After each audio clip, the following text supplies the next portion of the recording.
India is a quasi-federal nation whereby states have a lot of responsibilities on their shoulder. And to fulfill these responsibilities, they definitely need money. But the problem is, most of the sources of revenue lie with the center. And this is where Finance Commission becomes important. Hi everyone, I'm Neelam Bhatia, educator of Indian polity, governance, international relations, internal security, and PSIR optional. This is Edukemy's pre-prelims revision program, which is going to help you in your prelims preparation. See, the idea is to take you through those important topics which are very scoring and at the same time have been repeatedly asked in prelims before. So today's topic would be Finance Commission, and we'll understand very quickly all the details with regards to this topic. So UPSC has been asking questions on this topic before, and there have been quite a few questions in prelims. So definitely you must watch the entire video and prepare yourself for the upcoming prelims examination. Talking of Finance Commission, it is a constitutional and a quasi-judicial body under Article 280 of the Constitution, and it plays a very important role in ensuring that the financial landscape of our country is in place. How? That is what we are going to understand further. Now, before we go into the functions of Finance Commission, let us first understand its composition. Now, Finance Commission has one chairperson and 4 other additional members.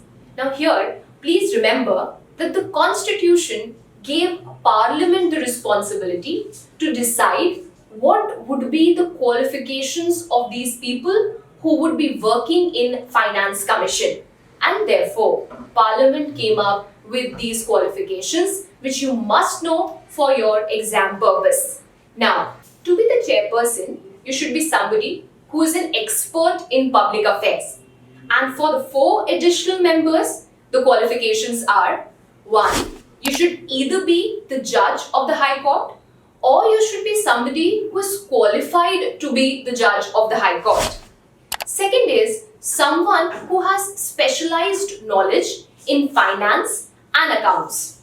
Third, somebody who has wide experience in financial matters and administration. And finally, the 4th qualification is someone who has specialized knowledge of economics.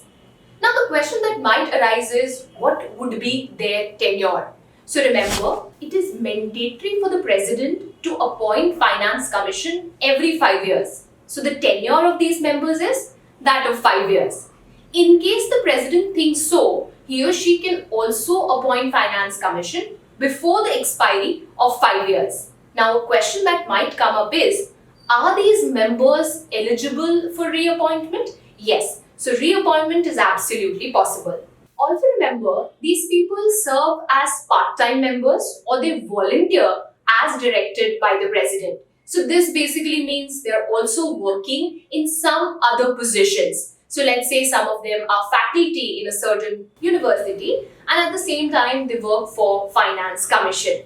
Now, before we proceed, let me tell you that along with this video, we'll be giving you a PDF. That PDF is downloadable, printable. So what you can do is, once you watch this video, you can read through those important topics and notes that we give you in that PDF. We'll also be giving you certain PYQs, and at the same time, we'll give you certain links so that you can read up the important topics that have been in news with regards to Finance Commission. So do take maximum benefit of this initiative by Edukemy. Now let us proceed and talk about disqualification of members in Finance Commission. What would be the reasons for which they might be disqualified? One of them is unsound mind. Second is they have committed some heinous act. And the third one is if there is some kind of conflict of interest. Moving forward, now let us understand what are the functions of Finance Commission. And this is where you will need to be very careful because a lot of questions are asked with regards to the functions of Finance Commission. And the first one is distribution of tax revenue.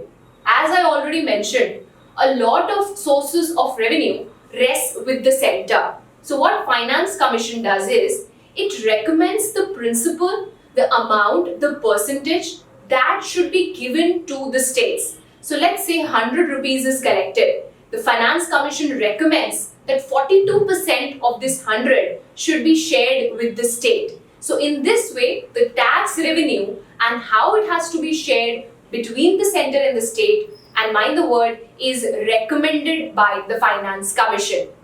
Now the second is about grant in aid. As I told you, states have to perform a lot of functions for the socio-economic welfare of the people of their state, but they don't have enough money to do that. So besides tax revenue, they are also given some grant in aid by the center. But not all states need the same amount of grant in aid. There are some that might need more and there are some that might need less. And for this very purpose, the Finance Commission recommends what would be the principle on which different states will receive different grant in aid. So let's say the northeastern region might get more grant in aid due to their special geographical conditions. The third function is about state funds. So just as we have Finance Commission at the center, we also have State Finance Commission for the states. So the work that is performed by the Finance Commission, the similar work is performed by State Finance Commission with regards to municipalities and panchayats. So what is the role of Finance Commission here?